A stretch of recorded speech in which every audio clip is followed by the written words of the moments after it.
কেউ নেই। আকাশ ছোঁয়ার গল্প সাজাই শূন্যে ওড়া ছন্দে মেতে।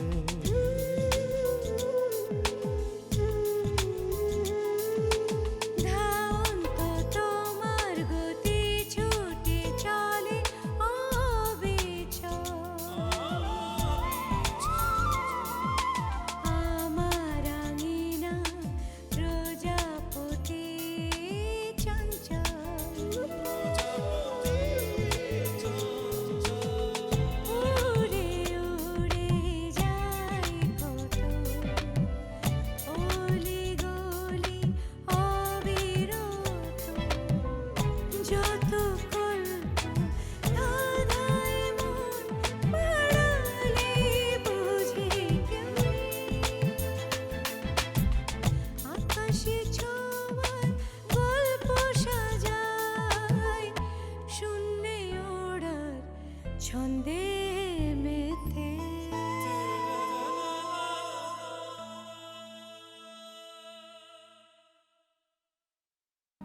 না না না, দয়া করে আমার কাছে কাউকে পাঠাবেন না।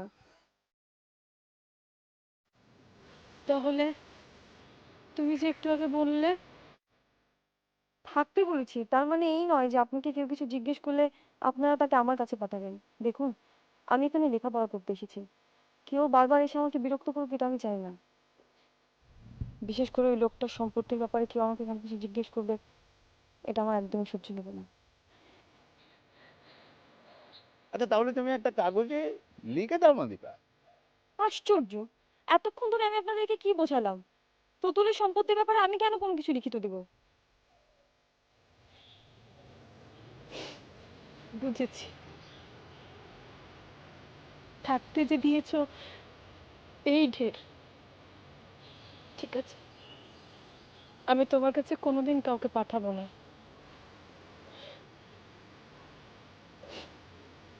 তোমার মুখের কথার উপরে যতদিন ওই বাড়িতে থাকতে পারি থাকবো। আসলে আমি একটু বেশি আশা নিয়ে এসেছিলাম। সারা জীবন যে লোকটার সেবা করেছি সেই তো আমাকে সবচেয়ে বেশি নিরাশ করলো। তোমার কাছে চা পেলাম সেই অনেক। ভালো থেকো দীপা।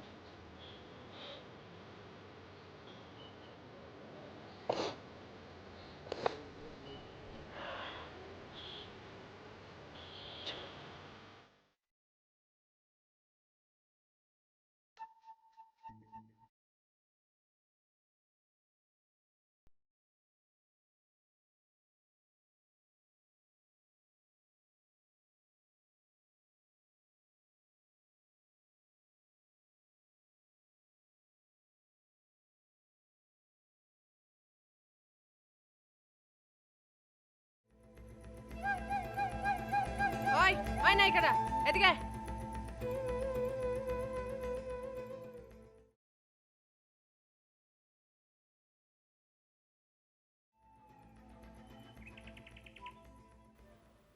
কি রে, হ্যাঁ?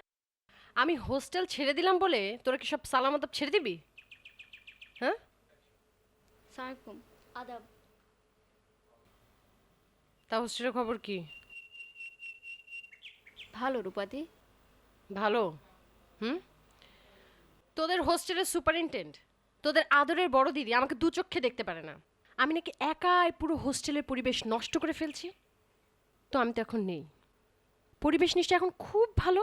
হুম, তোদের আদরের বড় দিদি নিশ্চয়ই এখন তোদের মায়ের মতো আদর দিয়ে বড় করে তুলছে। না, তেমন না। তাহলে আমার হোস্টেল ছেড়ে কী লাভ হলো? আমি আবার হোস্টেলেই ফিরে যাব। চলেন রূপাদি। হ্যাঁ রূপাদি। যাবো তাই ভাবছি।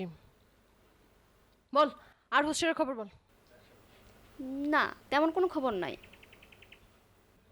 কি বলিস? কোনো খবর নাই? হ্যাঁ, আমি তো হোস্টেল ছেড়েছি অনেক দিন হয়ে গেল। এই হোস্টেলে ক্যাম্পাসে কোনো খবর নাই? হ্যাঁ, এতদিনে কোনো নারী কোনো খবর তৈরি করতে পারলো না? ধুর, আমার তো বিশ্বাস হচ্ছে না। কিরকম খবর চাও রূপাদি? বাঙালি নারীরা আর কি ধরনের খবর তৈরি করতে পারে? ধরা বাঁধা 3-4টা খবর ছাড়া আর কোনো ধরনের খবর তৈরি করতে পারে না। শোন, পয়লা, কারোর সাথে ভেগে গেলে। 2, কাউকে বিয়ে করে ফেললে। বিয়ে করার পরও অন্য কোনো পুরুষের মাথা চিবানো। বল, এই ধরনের কোনো খবর আছে? এই ধরনের কোনো খবর নাই, তবে দীপা আছে না, চিনো?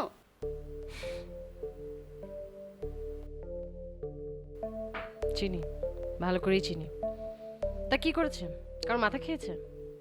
মাথা খায়নি, তবে জানো রূপাদি, দীপা বিবাহিতা। ও এই খবরটা লুকিয়ে রেখেছিল। তুমি জানো মনে হয়।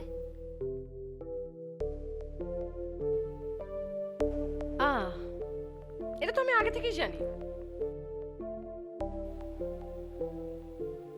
শোন, হুম।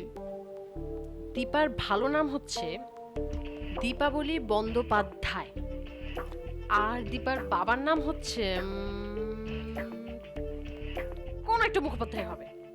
হ্যাঁ, তো মুখোপাধ্যায়ের বেটি কোন সময় বন্দ্যোপাধ্যায় হয়? যখন মুখোপাধ্যায়ের সাথে বন্দ্যোপাধ্যায়ের বিয়ে হয়।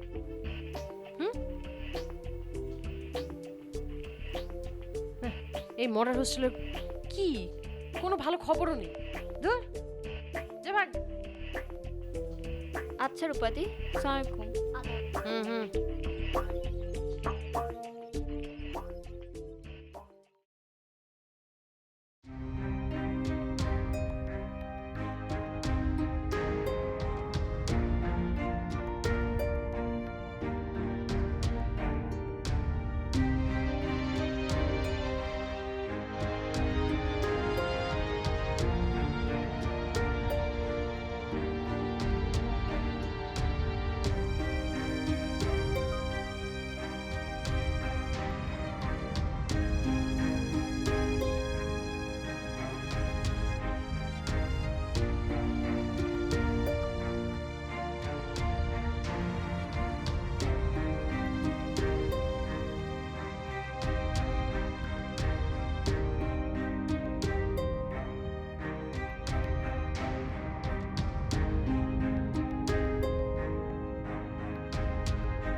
কার কাছ থেকে বিদায় নেবো বাবা? এই বাড়িতে তো কখনো এমন কেউ ছিল না যাকে ভালোবেসে বুকে পড়ে দিয়ে বিদায় নিতে হবে, অথবা অনেক শ্রদ্ধা করে প্রণাম দিয়ে বিদায় নিতে হবে। বলে যখন, তাহলে পুরোটাই বলতে। পুরোটা? হ্যাঁ, আমার খরচের সাথে সাথে প্রতুল বাবুর অন্যান্য সম্পত্তির উপরে যে তোমার লোভ আছে সেটা বললেও তো পারতে। বাস, আর একটা কথাও না, আর একটা কথাও না, একদম চুপ। আপনি লেখাপড়া ছেড়ে দিয়েছেন, আমি খুব খুশি হয়েছি, খুব খুশি হয়েছি। আমি লোভী, আমি টাকার লোভী। 2 বার বলেছেন, ঠিক আছে। 3য় এই একই কথা আমার মেয়ের কাছ থেকে শুনলেই কি কষ্টটা পাবো সেটা শক্তিটা আমার নেই সহ্য করার মতো। আমার ভুল হয়ে গেছে। আমি নিজে বোঝানোর পাশাপাশি বড়দিকে বলেছিলাম তোমাকে বোঝাবার জন্য। সেজন্য তোমার কাছে হাত জোর করে আমি ক্ষমা চাচ্ছি। আর কখনো এই কথা আমি তোমাকে বলবো না। কিন্তু তুমি এখন থেকে একদম চুপ, একদম একটা কথা বলবে না। কেন চুপ করব? কেন চুপ করব? ও পড়াশোনা করুক আর না করুক সেটা অন্য কথা, কিন্তু ও কেন ওর বাবাকে লোভী বলেছে?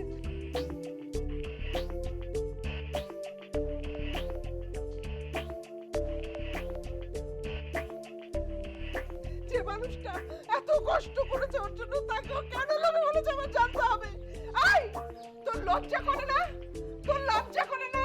যে লোকটা তোর জন্য এত করলো, এত কষ্ট করলো, তাকে তুই কোন সাহসে লোভী বলিস? হ্যাঁ, ও তোর কে তুই জানিস? হ্যাঁ, ও তোর বাপের থেকেও বড়। হ্যাঁ, তোর বাপ তো চলে গেছিল রে।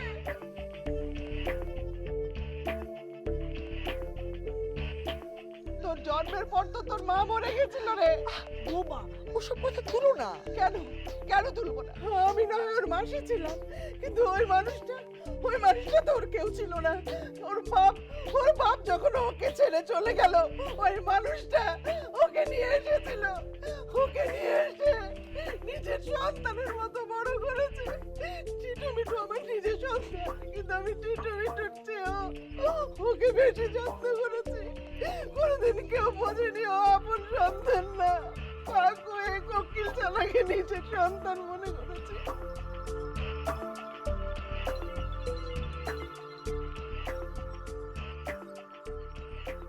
দীপা, এদিকে আয়।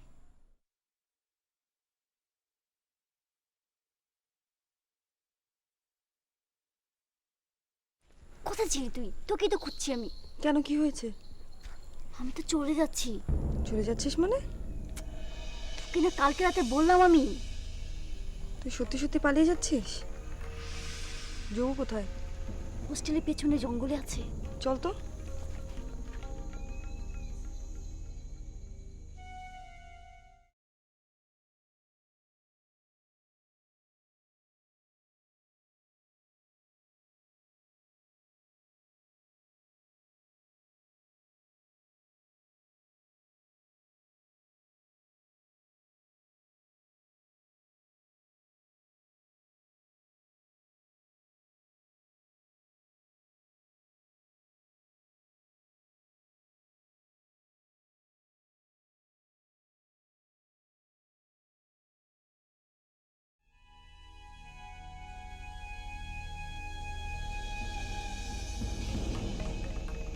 ওকে কোথায় নিয়ে যাবেন শুনি?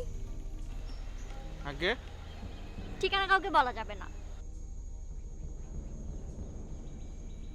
আপনি কি জানেন না যে ওর বয়স এখন 18 হয়নি? আগে না। বাহ, বেশ চমৎকার প্রেমিক তো আপনি। জানেনই না যে প্রেমিকার বয়স কত? না মানে ওকে জিজ্ঞেস করেছিলাম, ও বলেছে প্রেমিক হয়ে নাকি প্রেমিকার বয়স জিজ্ঞেস করতে নেই, তাই জানা হয়নি।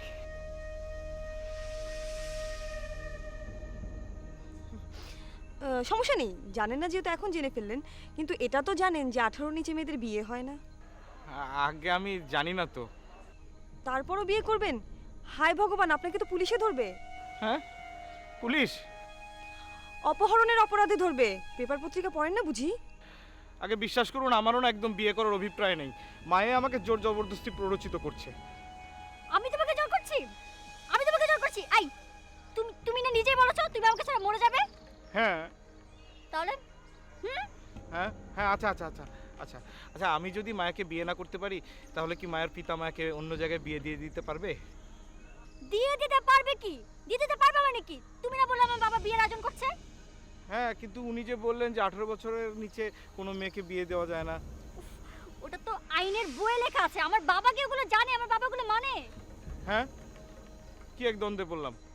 আইন অমান্য করে মায়ের পিতা মায়াকে বিয়ে দিয়ে দিবে, আবার আমি বিয়ে করতে গেলে আইনের বাধা। কি করি বলুন তো? তুমি ওকে জিজ্ঞেস করছো কেন? ও তো মুখে এই কথা বলছে। ও তো নিজেই বিয়ে করে বসে আছে। কি বিয়ে করে বসে আছে? কই, না না না, বিয়ে করলে হাতে শাঁখা সিঁদুর পলা এগুলো কিছু থাকবে না? হ্যাঁ। চলো মায়া, আমরা এগোই। নমস্কার।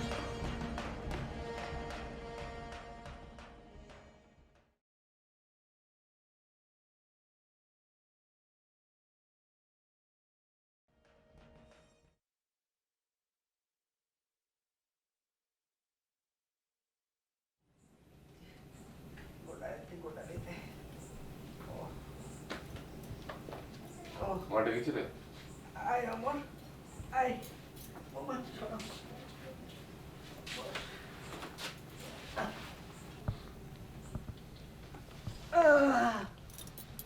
বল মা। কি ঠিক করলি? কি বিষয় মা? বৌমা সব বলেছে আমায়। শেষ পর্যন্ত দীপার শ্বশুরের সম্পত্তি সব নাকি কাগজে কলমে দীপার নামে এসেছে। হ্যাঁ। ও এতে উহ করা কি হলো? আহ, তোর কথা শুনে বলিনি তো, ব্যথা করছিল, হাঁটুতে ব্যথা না আমার। ও আমি আর বৌমা মিলে সারাদিন ভেবেছি কি করলে দীপা সম্পত্তি নিতে রাজি হবে। তাই নাকি? তাহলে আর আমি কি ভাবলাম না ভাবলাম সেটা নিয়ে চিন্তা করছো কেন? ভেবেই যদি থাকো তাহলে এখন দীপার উপর সেটা প্রয়োগ করো, দেখো কাজ হয় কিনা। তুমি আবার রাগ করলে নাকি? রাগ করার কি আছে? বলো কি ভেবেছো?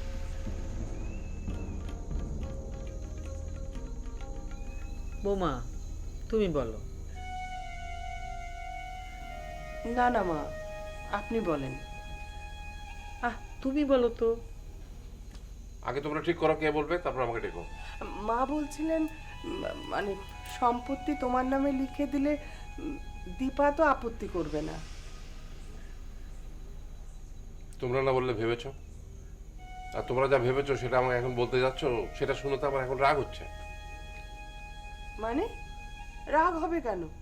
এই ভেবে রাগ হচ্ছে যে কিভাবে তোমাদেরকে আমি গোটা সংসারের দায়িত্ব দিয়েছিলাম, তোমরা তো হচ্ছে বোকা হদ্দ। ব্যথা কোথায়? ব্যথা সারছে না কেন? ব্যথা ব্যথা করেনি, তোর কথা শুনে করেছে।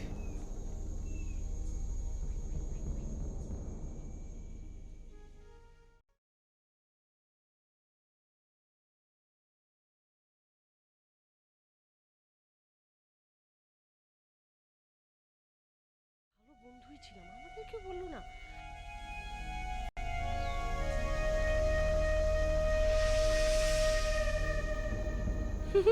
আচ্ছা অন্যরা কি জানে রে? মনে হয় জানে।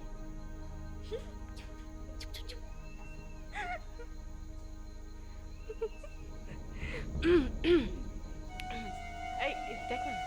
ইস। এই শোন, তুই কি ওই হোমওয়ার্কটা করেছিস রে, যে স্যার দিয়েছিল যে? বলছিস? না তো আমি তো এখনো করিনি। হ্যাঁ এই শোন শোন না শোন না, ওই হোমওয়ার্কটা করতে হবে বুঝলি। ও দীপা, তোমরা আমাকে নিয়ে গল্প করছিলে তাই না? না মানে আমরা এমনি গল্প করছিলাম অন্য বিষয়ে। অন্য বিষয়? কিন্তু আমার জানা মতে তোমরা তো আমাকে নিয়ে পুরোটা দিন গল্প করছিলে।